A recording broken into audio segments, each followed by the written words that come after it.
छंद हाथी की कहानी। हिमालय के घने वनों में कभी सफ़ेद हाथियों के दो विशिष्ट प्रजातियां हुआ करती थी, छछंद और उपोष्ठ। छछंद हाथियों का रंग सफ़ेद हुआ करता था और उनके 6 दांत होते थे, ऐसा पाली साहित्य में उल्लेखित है। छछंद हाथियों का राजा एक कंचन गुफा में निवास करता था। उसके मस्तिष्क और पैर माणिक के समान लाल और चमकीले थे। उसकी 2 रानियां थीं, महासुभद्दा और चूलसुभद्दा। एक दिन गजराज और उसकी रानियां अपने दास दासियों के साथ एक सरोवर में जल क्रीड़ा कर रहे थे। सरोवर के तट पर फूलों से लदा एक साल वृक्ष भी था। गजराज ने खेल खेल में ही साल वृक्ष की एक शाखा को अपनी सूंड से हिला डाला। संयोगवश वृक्ष के फूल और पराग महासुभद्दा को आच्छादित कर गए, किंतु वृक्ष की सूखी टहनियाँ और फूल चूलसुभद्दा के ऊपर गिरे। चूलसुभद्दा ने इस घटना को संयोग न मान स्वयं को अपमानित माना।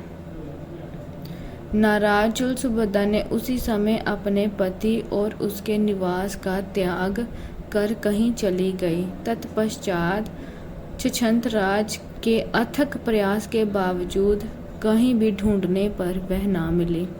कालांतर में चूलसुभद्दा मरकर मद्राज की राजकुमारी बनी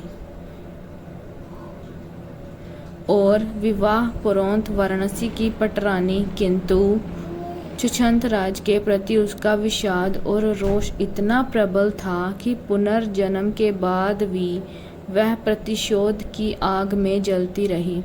अनुकूल अवसर पर उसने राजा से छछंद के दंत प्राप्त करने को उकसाया।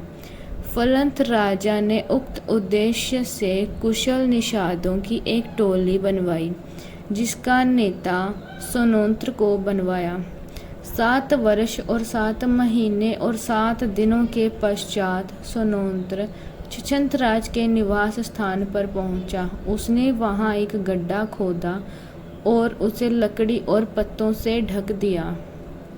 फिर वह चुपचाप पेड़ों की झुरमुट में छिप गया। छछंदराज जब उस गड्ढे के करीब आया तो सोनोंत्र ने उस पर विषवृषा बाण चलाया। बाण से घायल छछंद ने जब झुरमुट में छिपे सोनोंत्र को हाथ में धनुष लिए देखा तो वह उसे मारने के लिए दौड़ा, किंतु सोनोंत्र ने सन्यासियों का गेरुआ वस्त्र पहना हुआ था, जिसके कारण गजराज निषाद को जीवन दान दिया। अपने प्राणों की भीख पाकर सोनोंत्र का हृदय परिवर्तन हुआ। भाव विह्वल सोनोंत्र ने छछंद को सारी बातें बताई कि क्यों वह उसके दांतों को प्राप्त करने के उद्देश्य से वहां आया था।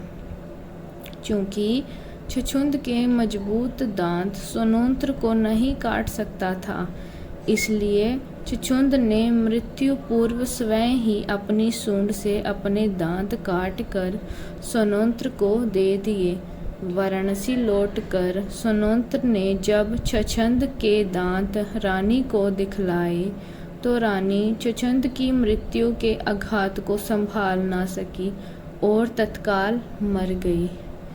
आपको